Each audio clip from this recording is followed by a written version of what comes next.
Captain Scott, vielen herzlichen Dank für diese Trainingsstunden. In den letzten 3 Wochen habe ich mehr von Ihnen gelernt, als in dem ganzen Semester auf der Akademie. Ist mir ein Vergnügen, Lassie. Toll, wieder ein Wunderknabe zu sein. Dank Geordi, Commander LaForge gab mir meine Seetauglichkeit zurück. Darf ich fragen, wie war es, 75 Jahre in einem Transporter festzustecken? Desorientierend. Besonders wenn du merkst, deine Freunde sind lange tot. Entschuldigung, ich wollte Sie nicht aufregen. Macht nix, Lassie. In meinem Alter wirst du leicht mürrisch. Reden wir über etwas Fröhlicheres. Wir sind nur ein Parsec vom Lappa-System entfernt. Waren Sie schon mal hier? Ei, waren wir. Das war damals Grenzgebiet. Unbewohnt. Das glaubten wir zumindest.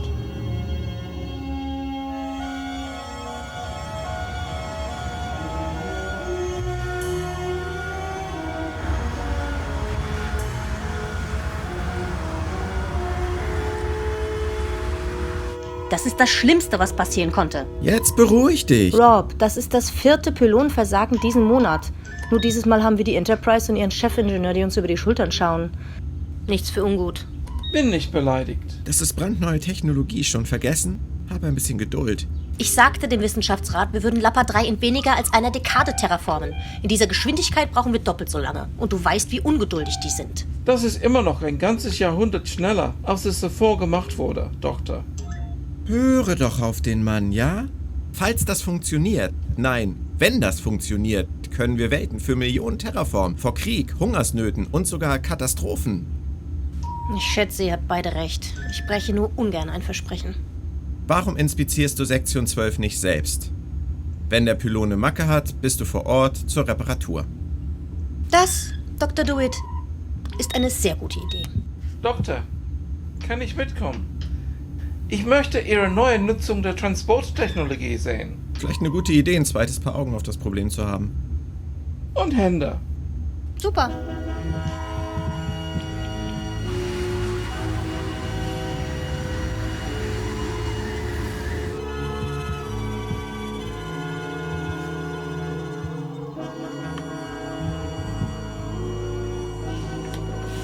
Willkommen an Bord, Dr. Marcus.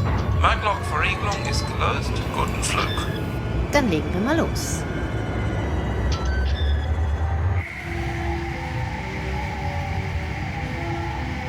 Shuttle an Lappa Außenposten. Wir sind auf Kurs nach Sektion 12 und sollten die Inspektion beendet haben in 11,6 Minuten. Oh mein Gott, was ist das?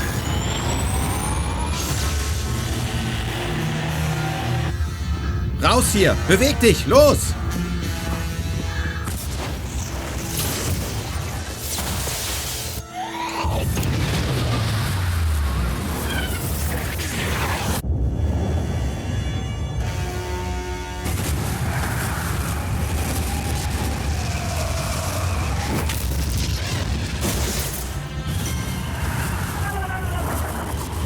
Scott an Enterprise. Mayday, Mayday.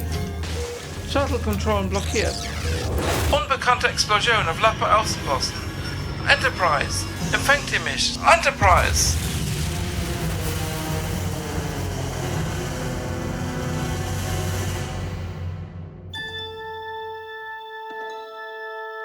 Der Weltraum. Unendliche Weiten. Wir schreiben das Jahr 2200. Dies sind die Abenteuer des Raumschiffs Enterprise, das mit seiner 400 Mann starken Besatzung 5 Jahre lang unterwegs ist, um neue Welten zu erforschen, neues Leben und neue Zivilisationen. Viele Lichtjahre von der Erde entfernt dringt die Enterprise in Sternensysteme vor, die nie ein Mensch zuvor gesehen hat.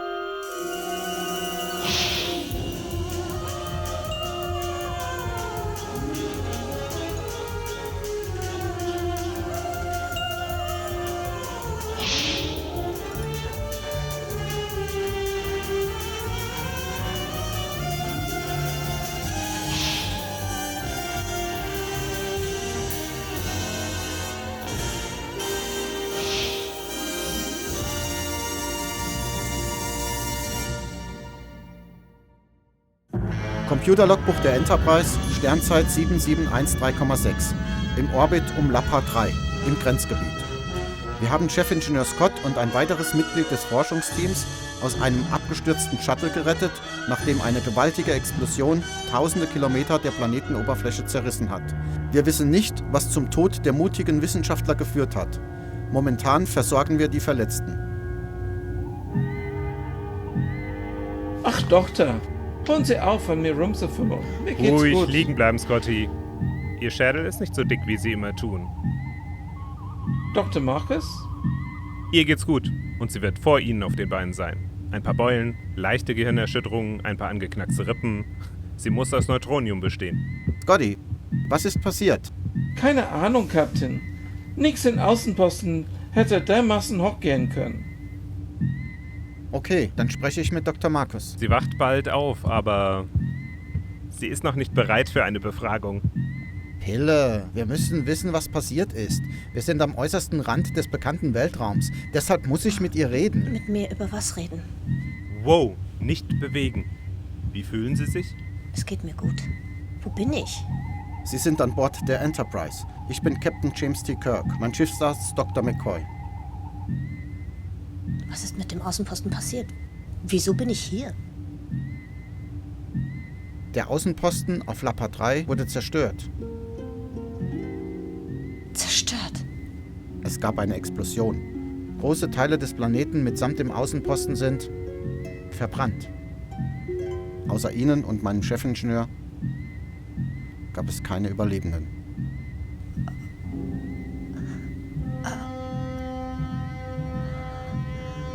Oh mein Gott. Dr. Marcus, können Sie uns ein paar Fragen beantworten? Jim! Nein, ist schon gut. Wir müssen das tun.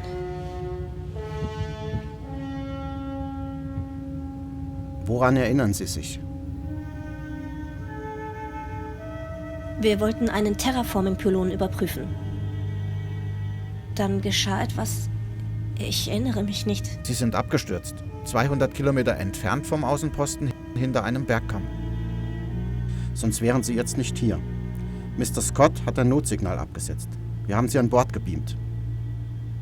Sie kennen den Grund für die Explosion nicht? Wir hatten gehofft, Sie könnten uns Hinweise geben. Hatten Sie Kontakt mit fremden Lebensformen? Nein. Wir haben nichts und niemanden hier draußen gesehen. Die Sensoren des Shuttles zeigten nichts an. So viel weiß ich. Also betrachten wir das zuerst als einen Unfall. Captain. Ich will an der Untersuchung teilnehmen. Ich muss es. Bei allem Respekt. Leute waren meine Kollegen. Meine Freunde. Ich hätte mit ihnen sterben können. Und tat es nicht. Sie standen in meiner Verantwortung. Das schulde ich ihnen, Captain. Ich schulde ihnen eine Antwort. Wenn Dr. McCoy sagt, dass Sie bereit dazu sind. Ach, jetzt schert dich meine Meinung. Wenn Sie sich benommen, müde oder irritiert fühlen, kommen Sie vorbei. Ich will Sie sowieso alle 12 Stunden hier sehen. Sie werden mit meinem ersten Offizier arbeiten, Commander Spock. Captain Kirk. Danke. Ich weiß nicht, was ich in der Situation getan hätte. Ich hätte mich fremder Autorität widersetzt. Ich vermute, Sie hätten das Gleiche getan, Dr. Marcus. Bitte nennen Sie mich Carol. Jim.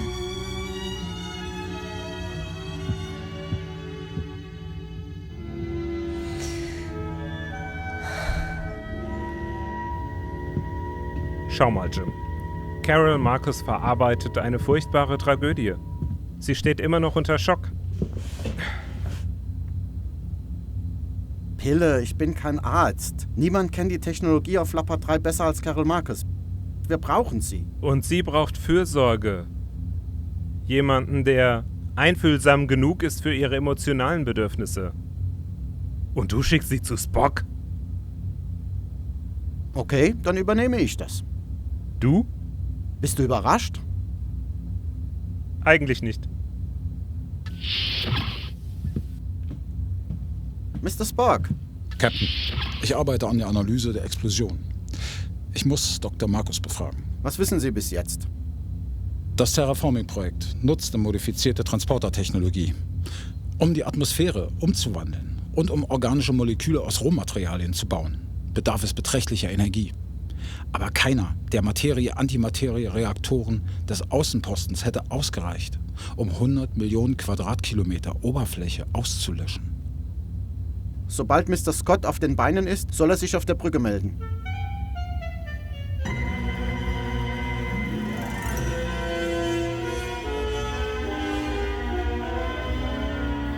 Irgendwas auf den Subraumkanälen? Kein Pieps. Status, Mr. Scott. Alles ruhig bis gerade eben, Sir. Wir haben etwas auf den Langstreckensensor. Ein Schiff? Oder unsere Reflexion. Es herrscht Funkstille. Jetzt ist es weg. Beginnen Sie mit einer normalen Kartierung der Region. Wenn da ein Schiff ist, sollen die denken, dass wir dieses Gebiet erkunden. Kurs halten. Machen Sie weiter, als hätten wir nichts bemerkt.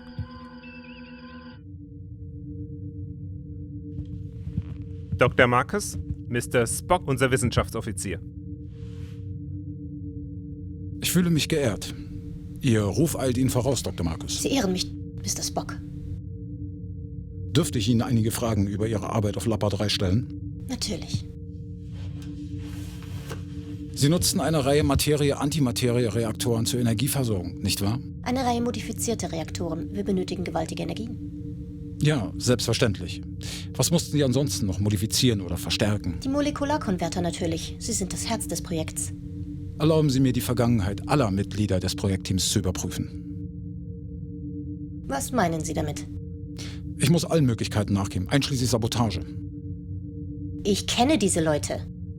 Kannte diese Leute. Ich vertraute ihnen mein Leben an. Tja, das taten Sie und sind beinahe gestorben. Ich muss in Betracht ziehen, dass Ihr Vertrauen fehlplatziert war. Also diese Möglichkeit steht für mich außer Frage. Kann ich die Daten des Außenpostens irgendwo durchsehen? Ein Fähnrich steht auf dem Flur. Er bringt Sie in Ihr Quartier. Danke. Glauben Sie, Sie hätten das ein bisschen taktvoller machen können? Taktvoller? Spock! Sie ist die einzige Überlebende einer Katastrophe, die 26 ihrer Freunde getötet hat. Und einen davon haben Sie gerade als Selbstmordattentäter beschuldigt. Beschuldigt? Ich habe niemanden beschuldigt, Doktor. Zweck der Überprüfung ist, Beschuldigungen gegen Ihre Leute auszuschließen. Ja. Und ich beschuldige euch Vulkanier, nicht mit Kranken umgehen zu können.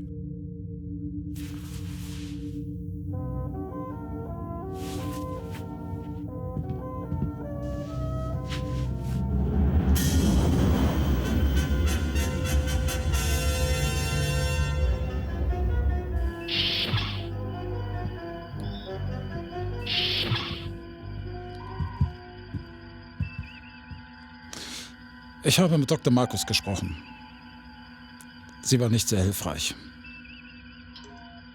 Sie hat viel zu verarbeiten. Das müssen Sie ihr zugestehen. Ja, Emotionen sind stets eine Entschuldigung für unlogisches Verhalten.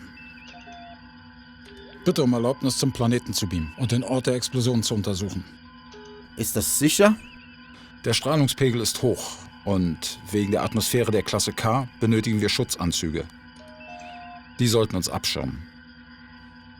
Dr. Marcus wird auch gehen wollen.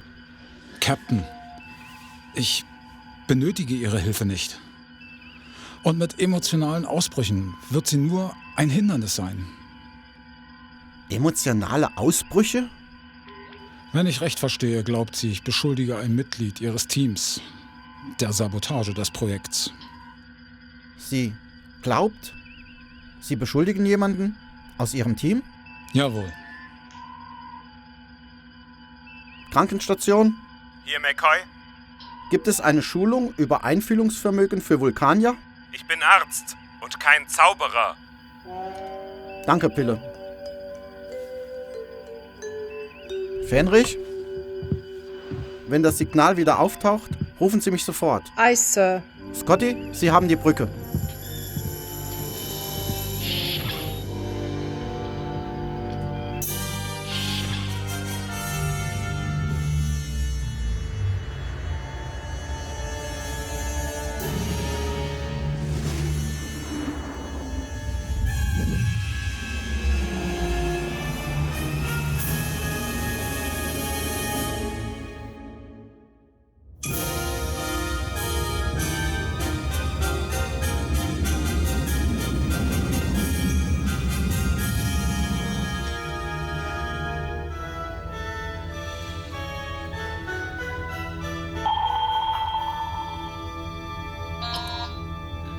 Herein.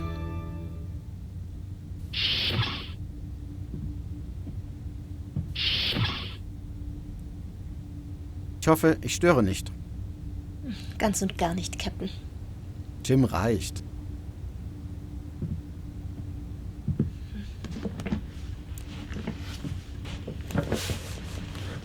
Ich entschuldige mich für meinen ersten Offizier. Er meint es gut. Entschuldigungen sind unnötig. Er stellte die richtige Frage. Sie gefiel mir nur nicht. Wie ich sehe, studieren Sie Spocks Bericht. Er ist sehr gründlich. Er ist Vulkanier. Habe ich bemerkt. Da gibt es nicht viel zu sehen. Nur Sensordaten des Shuttles. Der Außenposten ist einfach explodiert. Alle tot. Es macht keinen Sinn. Ich beame mit ihm auf den Planeten. Das weiß er. Kommen Sie damit klar? Ja. Das tue ich. Mr. Spock, wird er kein Problem mit meiner Anwesenheit haben? Meinen Emotionen? Er muss sich jeden Tag mit Dr. McCoy arrangieren. Oh, natürlich. Als kleines Mädchen sammelte ich Tiere. Alle möglichen. Insekten, Echsen und Mäuse und Vögel. Ich war völlig besessen. Meine Mutter schenkte mir einen mikroholographischen Projektor, die man in Krankenhäusern verwendet. Ich konnte die Tiere scannen und studieren. Wo sie lebten, atmeten, sich vermehrten, ihren ganzen Lebenszyklus. Ambitioniertes Hobby. Meine Mom glaubte, Frauen sollten ihren Träumen folgen. Und das führte zu ihrer Karriere im Bereich Terraforming? Nein, es war meine Abschlussarbeit. Gegen Hungersnöte. Es gab zu viele Leute zu evakuieren. Und die Föderation konnte nicht schnell genug Nahrung liefern, um alle zu versorgen. Es war herzzerreißend. Es gab einen Planeten im System, der Leben ermöglicht hätte. Sie hatten das Terraforming begonnen. Aber es hätte 100 Jahre gebraucht. Also fing ich an, darüber nachzudenken, wie man es schneller schafft. Ich schätze, das ist die Mutter in mir. Oh, ich wusste nicht, dass Sie Kinder haben. Habe ich auch nicht. Ich hauche neuen Weltenleben ein. Orte, wo neues Leben gedeihen kann. Das ist die höchste Art des Bemutterns überhaupt, oder nicht? Eine Mutter ist und bleibt das heiligste Wesen auf Erden. Samuel Taylor Coleridge. Sie lesen die Klassiker. Nur was auf Lappa 3 passierte, ist ganz und gar nicht heilig. Hören Sie, Carol. Leute wie wir, Sie und ich, uns wurde Autorität auferlegt. Wir treffen Entscheidungen, schwierige Entscheidungen. Manchmal sind diese Entscheidungen riskant. Und manchmal sterben Leute. Das ist Teil des Jobs. Und sich um sie zu sorgen, was mit ihnen passiert, das ist auch Teil des Jobs. Es muss uns nicht gefallen, aber wir müssen es akzeptieren. Oder wir paralysieren uns selbst. Wir müssen uns des Vertrauens würdig erweisen, das andere in uns setzen. Weil wir würdig sein müssen.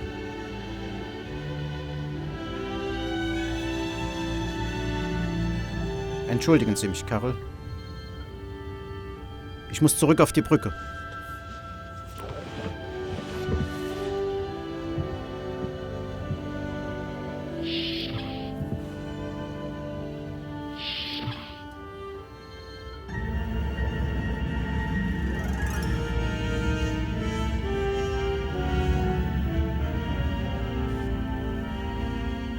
Die Messungen kommen von hier, im Zentrum der Explosion. Das verliert sich fast in der Hintergrundstrahlung. Haben Sie schon einmal etwas Ähnliches gesehen? Nein, das kommt nicht von unserer Ausrüstung. Die Signatur ist mir völlig unbekannt. Es scheint logisch dort anzufangen. In der Tat. Diese Koordinaten. Doktor?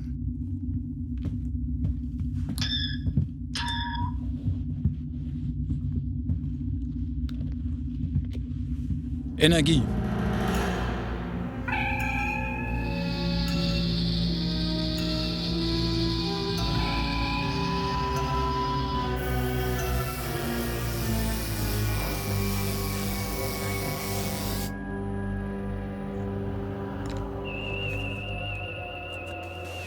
brauchten Jahre zum Bau der Station.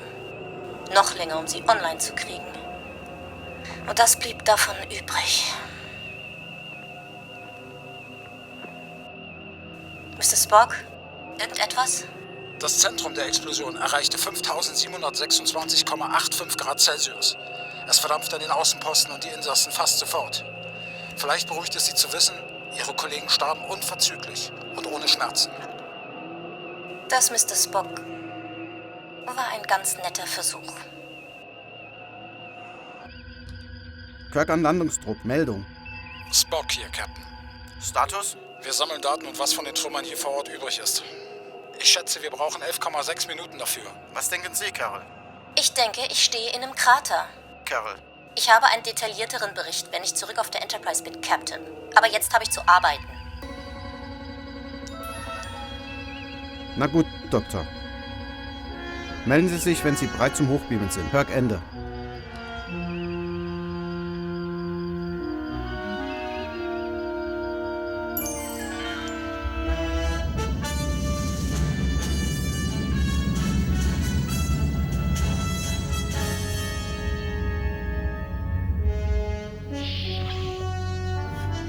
Hiller, bist du beschäftigt? Wie kommst du denn auf die Idee? Seit Chapel zu ihrem Medizinerexamen geflogen ist, bin ich ruhig wie ein Triple. Auf einer klingonischen Jagd. Was liegt dir auf der Seele, Jim? Carol, Dr. Marcus. Was ist mit ihr? Es ist merkwürdig. Sie reißt sich zusammen, aber ich weiß nicht, wie ich es... Also ist mein Job als Schiffscounselor nicht in Gefahr? Ich bleib beim Kommando, das ist sicherer.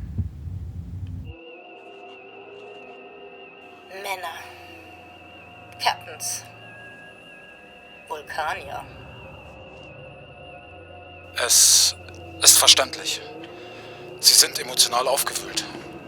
Dies veranlasst sie zu negativen Reaktionen, auch wenn andere sie beruhigen wollen. Bei Ihnen klingt das wie Magenschmerzen. Nur etwas emotional aufgewühlt? Eine Verfassung, üblich bei Menschen. Was? Wäre nicht das erste Mal, dass es dir eine attraktive Frau angetan hätte. Pille. Ich habe kein romantisches Interesse an ihr. Das wäre falsch und unangemessen als Captain. Ja, stimmt, aber das meinte ich nicht. Fühlen Vulkanier keinen Schmerz? Das ist nicht ganz korrekt. Die Disziplin, die nötig ist, um den physischen Prozess des Gefühls zu beherrschen, ermöglicht es, die eigentliche Erfahrung zu minimieren. Das führt zu dem, was sie als Gefühlskälte erachten. Leider würden Menschen mehrere Lebensspannen brauchen, um nur annähernd an dieses Niveau heranzukommen.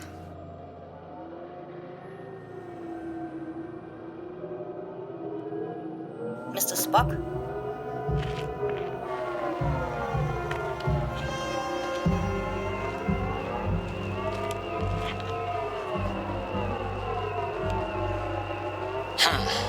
Eine höchst ungewöhnliche Energiesignatur. Es scheint die Quelle der Anomalie zu sein. Das ist keins von unseren. Die Strahlung ist innerhalb der Toleranzwerte. Ich denke, es ist sicherer, es für Analysen auf die Enterprise zu bringen. Spock an Enterprise. Bereithalten, 2 Personen zum Hochbeamen. Sie ist leidenschaftlich, klug, attraktiv. Sicher habe ich diese Dinge bemerkt. Sie ist auch einzigartig. Brücke an Captain Kirk. Kirk hier? Sir, der Landungstrupp ist bereit zum Hochbeamen. Danke, Uhura. Ich treffe Sie im Transporterraum. Kirk, Ende. Entschuldige mich, Pille. Jim, Sie ist recht. Ungewöhnlich. Pille. Das ist alles.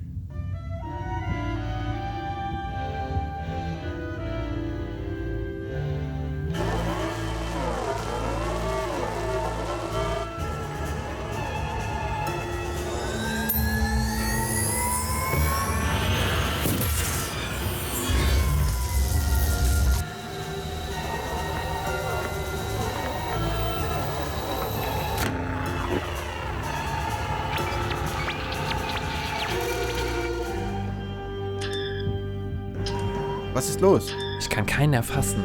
Ich habe solche Messungen nie zuvor gesehen. Da ist ein Kommunikatorsignal. Sehr schwach, aber ich kann es erfassen. Beamen Sie diese Person rauf.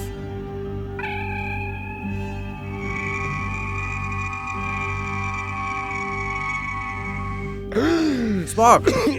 Sind Sie in Ordnung? Energieentladung. Beschädigtes Atemgerät. Dr. Markus. Es gibt kein Signal zu erfassen, Sir. Lass mich ran, Bursche. Ich weiß da was. Faszinierend. Sowas ist mir neu. Lenk mich nicht ab. Wenn Ihr Atemgerät gerissen ist, stirbt sie. Ich mach schon, Sir. Scotty, schicken Sie mich runter.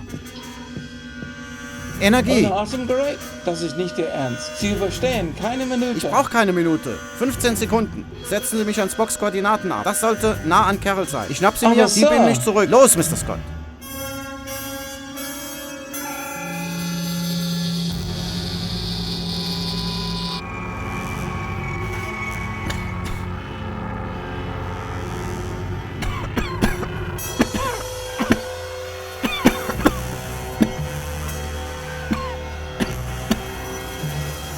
Energie. Ich mach schon, Sir.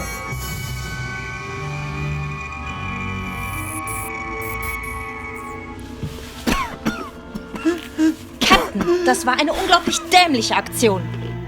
Gern geschehen. Ich schätze, Sie zwei haben was gefunden? Trümmer vom Außenposten mit ungewöhnlichen Energiewerten. Sehr gut. Captain, Sie sollten... Mir geht's gut, Spock. Weitermachen. Jim, danke, dass Sie für mich zurückgekommen sind. Finden wir raus, warum wir die Transportererfassung auf Sie verloren haben. Wir wollen Sie nicht wieder verlieren.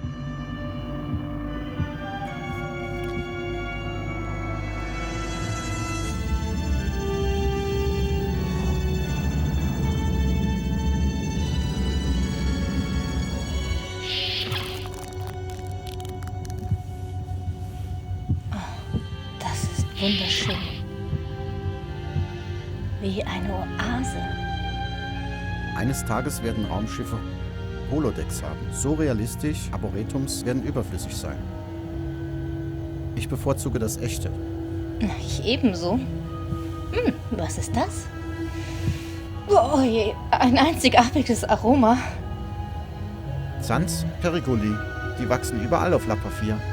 Sie sollten es auch auf Lappa 3 schaffen, sobald das Terraforming beendet ist. Ach, ich weiß nicht. Wirklich? Ich kam nach Lappa 3, um Leben aus der Leblosigkeit zu erschaffen. Stattdessen vernichte ich über 2 Dutzend Menschenleben. Das Risiko ist zu hoch. Du gibst nie auf. Du bist Wissenschaftlerin. Wissenschaftlerin mit Gewissen. Deshalb wirst du nicht aufgeben. Denkst du? Deine Freunde, deine Kollegen, wenn du jetzt aufgibst, sind sie umsonst gestorben. Es bedeutet dir zu viel. Du gibst nicht auf. Du hast das auch erlebt. Ab welchem Moment? Sag's mir, Jim. Ab welchem Moment kann man es nicht mehr schultern? Wann sagt man, jetzt reicht's und hör einfach auf? Ich sag dir, wann er da ist. Für mich ist er es nicht. Und für dich auch nicht. Verflucht seist du, James T. Kirk. Du hast recht. Schlechte Angewohnheit. Entschuldige. Das ist sehr...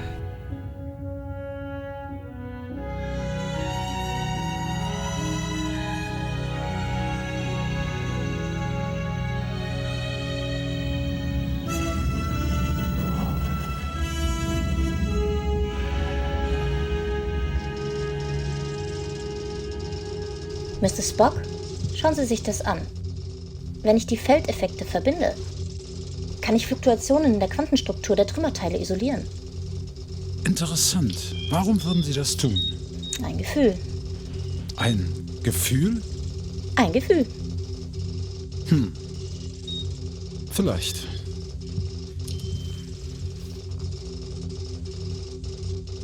Faszinierend. Die Skotak-Partikel scheinen zwischen baryonischer und antibaryonischer Materie zu wechseln. Wie ist das möglich? So viel wir bisher über diese Partikel wissen, ist es das auch nicht. Ich kann es kaum erwarten, das Jim zu sagen. Der Captain. Ja, scheint ein großes Interesse an baryonischen Übergängen entwickelt zu haben. Wir untersuchen noch die Trümmer, Admiral. Sobald wir... Jim, auch wenn Ihnen das unangenehm ist, aber der Föderationsrat macht mir die Hölle heiß. Und das Flottenkommando will antworten. Wir brauchen Klarheit. Ist da ein fremdes Schiff oder nicht? Geben Sie mir 3 Tage. Wir haben keine 3 Tage, Jim. Fitzpatrick will in diesem Moment eine Kriegsflotte zusammenstellen. Ich tue, was ich kann, um Eskalationen zu vermeiden. Aber ich verlange Ergebnisse von Ihnen. Rasch. Sternenflotte, Ende. Herein? Ich habe Neuigkeiten. Gute oder schlechte Neuigkeiten? Ich weiß nicht, ob es gute sind. Es ist nur, wir glauben, wir haben herausgefunden, dass es die Skotak-Partikel sind. Sie erscheinen als trillende Variablen. Und das zeigt sich als eine baryonische Fluktuation. Du verbringst zu viel Zeit mit Mr. Spock. Der Punkt ist, wir glauben, dass wir die Energiesignatur isoliert haben. Hast du Hunger? Nein, ich habe erst gegessen. Vor 9 Stunden. Vielleicht sollten wir zusammen Abendessen. Das ist eine gute Idee. Ja, ist es. So. Du hast recht. Ja, finde ich auch. Wir gehen nicht essen, oder? Noch nicht.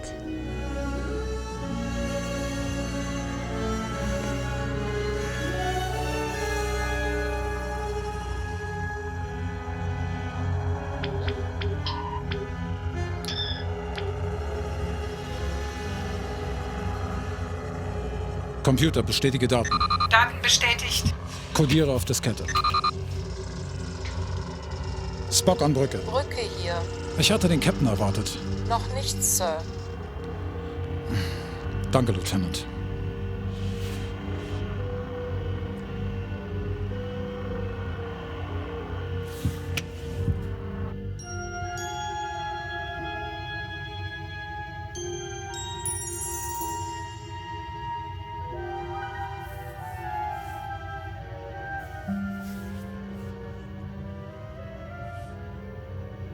Guten Morgen.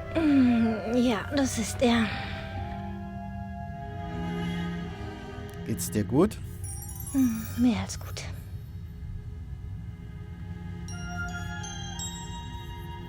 War das die falsche Antwort? Nein. Die Antwort war richtig. Dann sag, was los ist. Ich muss an die Zeit an der Akademie denken. Es steht nirgendwo geschrieben. Niemand in der Klasse redet darüber. Nicht offiziell. Aber eines der Dinge, von denen man hört: Der Stuhl des Captains ist der einsamste Ort im Universum. Und wenn du einmal darin sitzt, verändert es dich. Und du denkst daran, Weil ich beginne zu realisieren, wie recht sie hatten.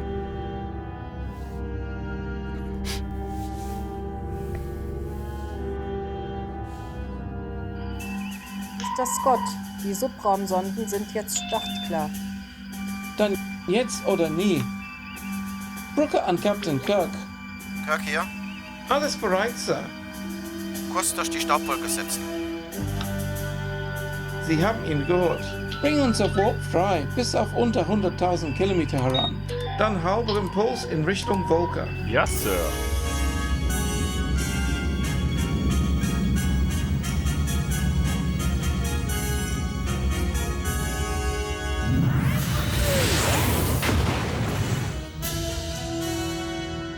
Wir erreichen die Staubwolke in 37 Minuten, Sir.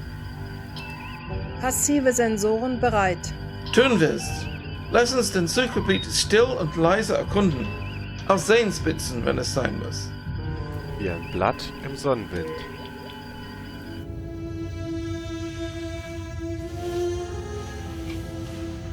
Ich muss leider zur Brücke. Ich habe auch zu arbeiten. Ja, das hast du.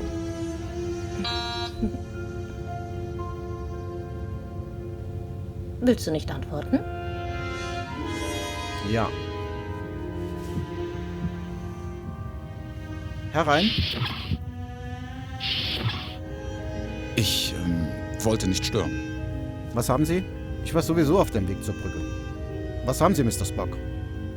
Ich glaube, ich weiß, was die Explosion auf Lappa 3 verursacht hat. Nun? Captain, mit allem nötigen Respekt für Dr. Markus. Sie sollten das vielleicht besser alleine hören. Sie hat ebenso großes Interesse daran, Spock. Lassen Sie hören. Nun denn, wie wir vermuteten, fand die Explosion nicht in den Reaktoren des Außenpostens statt. Es kam von einer unbeabsichtigten Stehwelle in der Strukturmatrix des Terraforming-Systems. Dann kam es zu einer Überlagerung, ein unvorhersehbares Phänomen. Die Strukturmatrix fokussiert die Gliederung der Moleküle. Da ist keine Möglichkeit, die eine Explosion auslösen könnte. Korrekt, Doktor. Außer die Trümmerteile, die wir auf der Planetenoberfläche geborgen hatten, waren kontaminiert. Mit Protomaterie. Protomaterie? In der Theorie ist Protomaterie ein Überbleibsel aus den Anfängen unseres Universums. Es ist höchst instabil und fluktuiert im Quantenbereich zwischen Materie und Antimaterie. Und wenn alles im gleichen Moment zusammenkäme, würde es eine Explosion auslösen. Groß genug, um den Außenposten zu zerstören. Nein, nein, nein. Das ist nicht möglich. Wir hatten keine... Es war immer eine Möglichkeit, Doktor. Eine Möglichkeit, die Sie seit der theoretischen Basis des gesamten Projekts kannten. Eine Möglichkeit, so unwahrscheinlich, dass sie statistisch unbedeutend war. Trotz dessen, das Experiment bildete Protomaterie. Und diese Protomaterie war Ich will Ihre Daten überprüfen.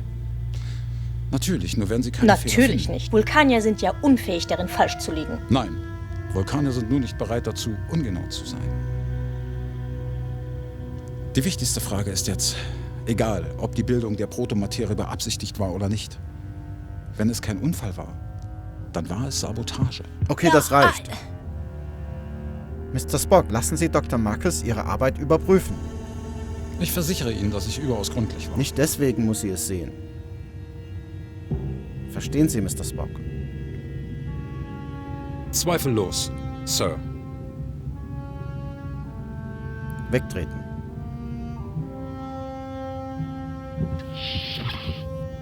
Danke sehr, glaube ich. Gern geschehen. Ich muss zur Brücke.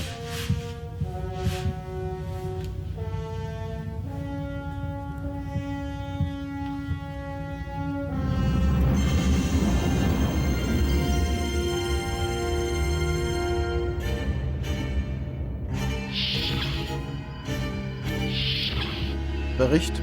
Wir tasten die Staubwolke ab. Jetzt beginnt unser zweiter Durchlauf. Haben Sie was? Negativ, Captain.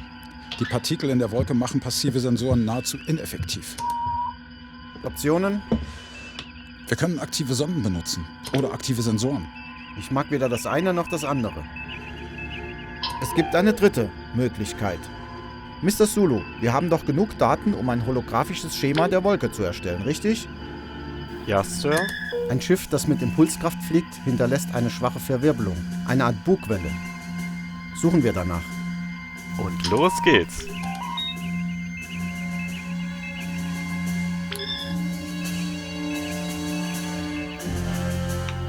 Da ist sie. Mr. Sulu, Abfangkurs.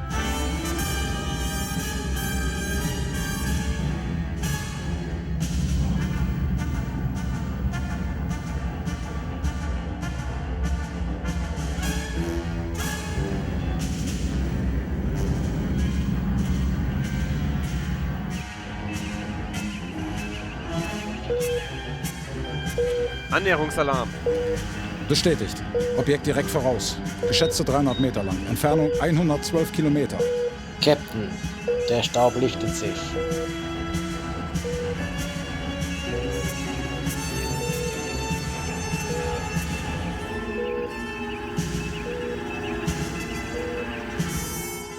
Ruffrequenzen öffnen. Ruffrequenzen offen. Fremdes Schiff. Hier ist Captain James T. Kirk vom Föderationsraumschiff Enterprise. Wir sind keine Bedrohung. Bitte identifizieren Sie sich. Sie laden Ihre Waffen. Volle Kraft zurück. An alle. Roter Alarm. Schilde hoch. Phaser bereithalten.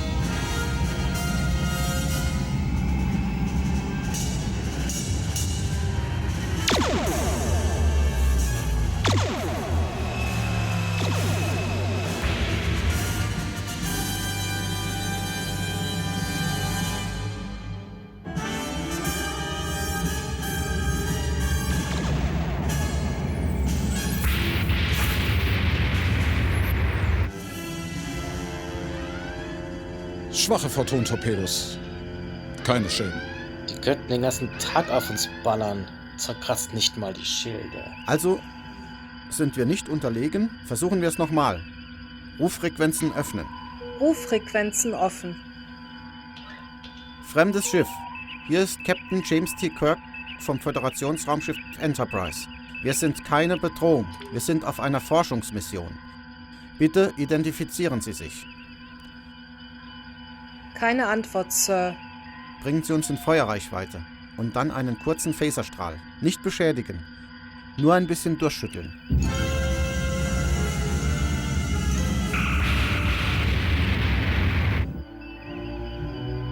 Geringer Schaden an den vorderen Schilden des fremden Schiffs. Es hat aufgehört, uns zu verfolgen. Diese Position halten. Aye, Sir. Bleibe in Haltestellung. Dann schauen wir mal, ob Sie jetzt reden wollen. Öffnen Sie einen Kanal. Kanal offen, Sir. Fremdes Schiff. Hier spricht Captain James T. Kirk vom Föderationsraumschiff Enterprise. Wir repräsentieren die Vereinte Föderation der Planeten. Identifizieren Sie sich. Wir schulden Ihnen keine Erklärung. Wir haben das Recht, uns zu verteidigen. Wir sind keine Bedrohung. Wir sind auf einer Forschungsmission. Bitte identifizieren Sie sich. Ihre Föderation hat begonnen, die Umwelt des dritten Planeten zu transformieren. Dies ist ein kriegerischer Akt. Wir wussten nicht, dass jemand Anspruch auf diese Welt erhoben hat. Sie haben nicht gefragt. Der Punkt geht an Sie. Danke. Sehr hilfreich. Unsere Mission ist es, neue Welten zu entdecken, neues Leben und neue Zivilisationen zu finden. Es gibt vieles, was wir voneinander lernen können. Wir könnten Partner bei diesen Entdeckungen sein. Wo liegt da der Profit? Entschuldigung? Captain, wir sind nicht interessiert an Entdeckungen. Wir haben kein Interesse an Freundschaft. Wir haben bereits die besten Freunde, die man für Geld kaufen kann. Wir sind interessiert an Geschäften.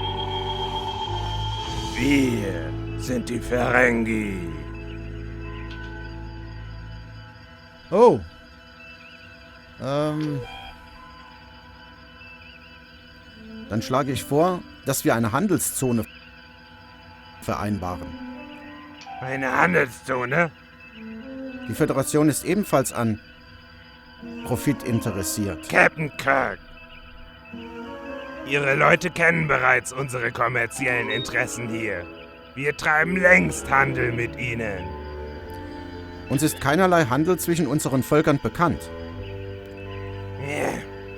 Ich sollte Sie informieren. Captain, das Einzige, was teurer ist als die Frage, ist die Antwort. Mr. Spock.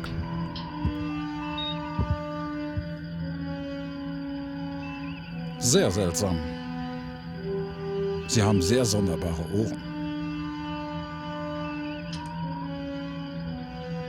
Sagt er die Wahrheit? Gibt es irgendwelche Aufzeichnungen von Föderationskontakten mit einer fremden Spezies hier draußen? Keine, von der ich wüsste. Aber ich sehe keinen taktischen Vorteil darin, sich auf ein Handelsabkommen zu berufen, wo keines existiert. Das bedeutet, die konnten also nur Geschäfte machen mit dem Team von Lapa 3. Jim, wenn dies der Fall ist, ist es höchst unwahrscheinlich, dass Dr. Markus nichts davon wusste. Das ist unlogisch. Nein, das passt nicht zu Dr. Markus. Ich nehme an, Sie haben Beweise. Ich werde mit ihr reden. Ferengi? Was zur Hölle sind Ferengi? Die sagen, dass sie mit den Menschen Handel getrieben hätten. Und die einzigen Menschen... Unmöglich. Wer dann? Jemand aus deinem Team? Was? Bin ich so inkompetent, dass ich einen Schwarzmarkt nicht erkennen würde, direkt vor meiner Nase? Oder bin ich ein fauler Buchhalter, der nicht notiert, wenn eine Ladung mit Nachschub von Gott weiß wo ankommt? Oder vielleicht bin ich einfach nur dumm. Jetzt übertreibst du aber. Übertreiben. Ich habe gerade erst angefangen. Halt den Mund. Es ist mir egal, ob du davon wusstest oder nicht. Darum geht es überhaupt nicht. Ich möchte nur wissen, was gehandelt wurde. Gar nichts. Ich würde davon wissen. Du bist doch eine gute Wissenschaftlerin. Denk mal nach. Woher kam die statistisch unbedeutende Protomaterie? Okay. Das ist eine gute Frage. Ja, das dachte ich mir.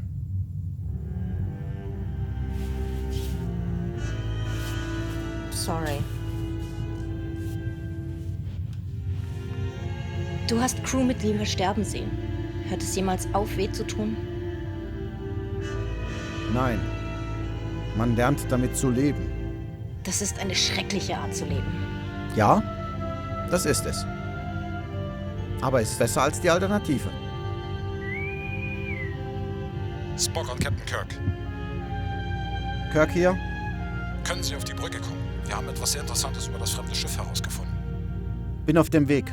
Kirk, Ende. Halt an dem Gedanken fest.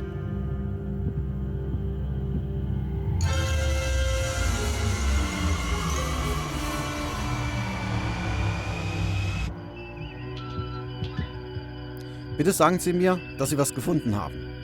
Vannish Solgard und ich haben eine komplette Sensorenabtastung des fremden Schiffs durchgeführt. Die Schiffstechnologie ist auf dem gleichen Stand wie das der Föderation. Aber wir haben eine Abweichung entdeckt. Ich fand geringe Mengen von Protomaterie im Frachtraum des Schiffs. Natürlich. Sabotage ist keine logische Möglichkeit. Es wäre nicht profitabel, seinen Handelspartner zu töten. Andererseits, wenn man den Handelspartnern nicht traut, hält man den Teil der Bedienungsanleitung zurück, auf dem steht, nicht in die Luft sprengen. Wir wissen aus Mr. Scotts Bericht, dass das Terraforming-Team hinter dem Zeitplan lag.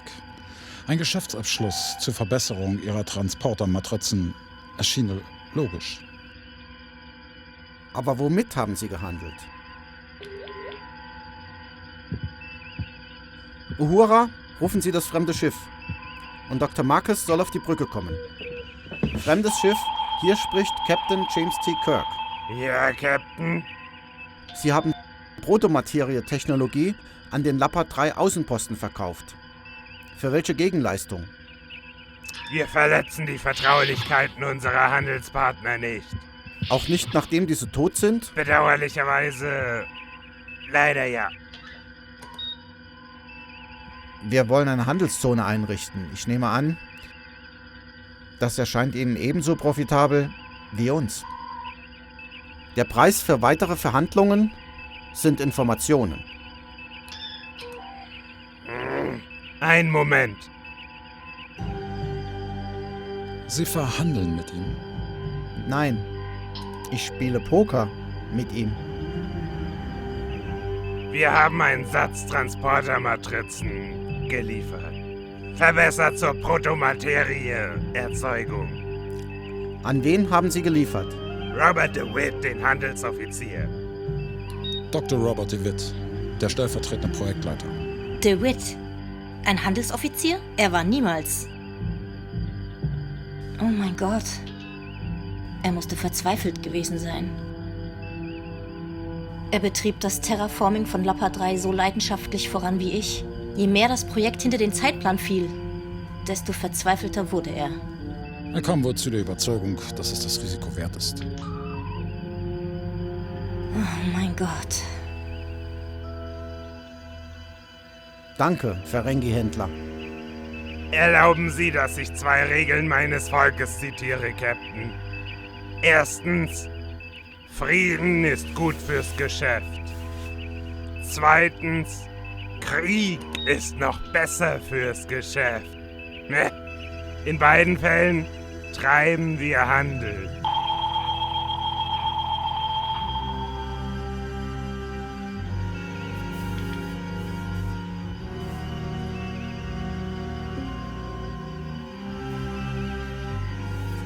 Steuermann, Kurs setzen auf Raumbasis 26. Warp-Faktor 4.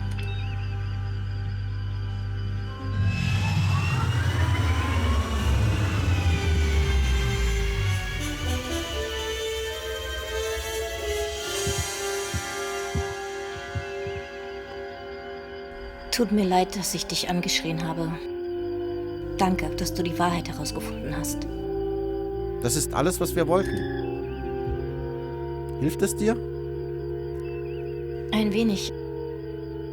Ich fühle mich so leer. Ohne meine Arbeit, ohne meine Freunde. Ich weiß nicht, wie du dich fühlst, Carol. Aber wenn ich die Enterprise verlieren würde, wäre es wohl das Gleiche für mich.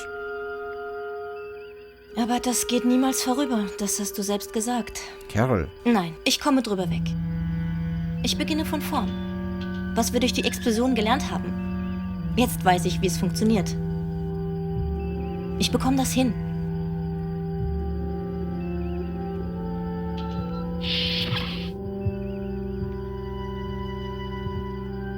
Wann erreichen wir Raumbasis 26?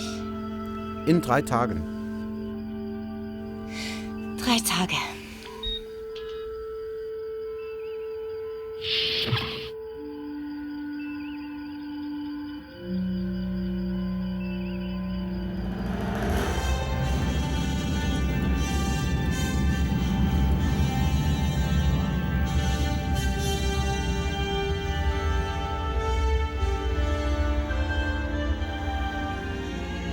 Ich brauche nur 1 Minute. Ja, Mom.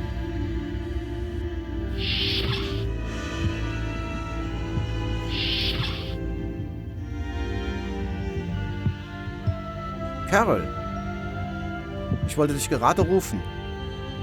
Ich beame rüber zur Abschlussbesprechung mit Withrow. Komm doch mit. Wir könnten zusammen Abendessen. Tut mir leid, ich kann nicht. Jim, schau mal. Okay, gut. Auch gut.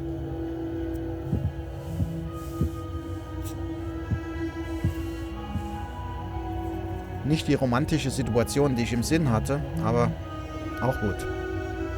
Der gehörte meiner Mutter. Ich bin da altmodisch. Carol Marcus, ich liebe dich. Ich dachte nie, ich sage das zu irgendjemand. Aber ich dachte auch nie, ich würde mal so fühlen, wie ich es tue, wenn ich mit dir zusammen bin. Und jetzt kann ich mir ein Leben ohne dich nicht mehr vorstellen. Carol Marcus, willst du meine Frau werden?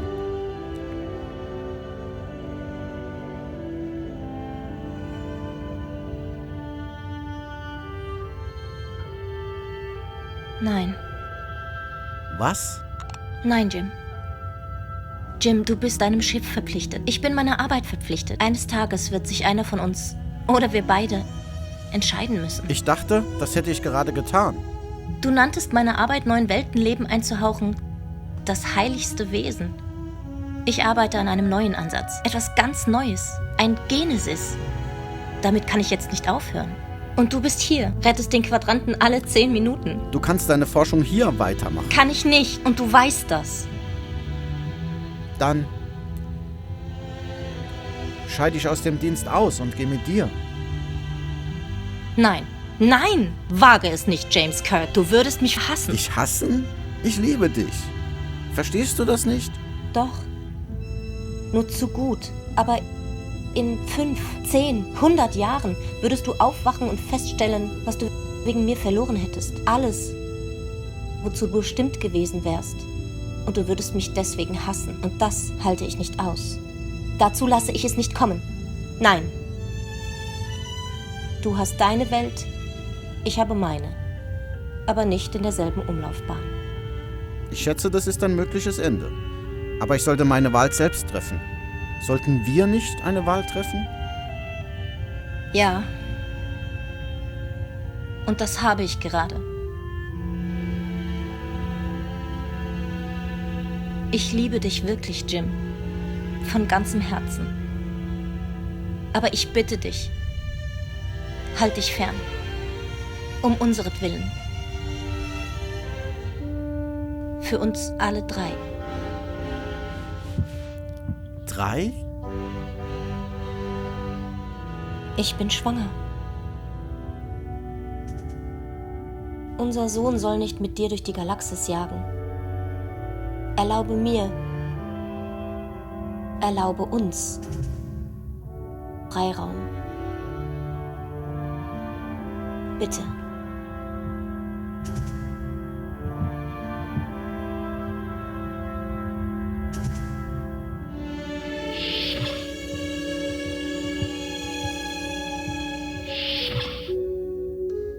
Danke für alles, Scotty. Ei, Lassie. Dieses Schiff ist etwas Besonderes. Es ist das Zuhause. Für mich, für den Captain und für Sie. Wo Sie auch hingehen, wenn Sie es brauchen. Zuhause, Lassie, ist immer auf der Enterprise. Ei. Kein verdammtes A, B, C oder D. Das waren die Abenteuer, Lassie.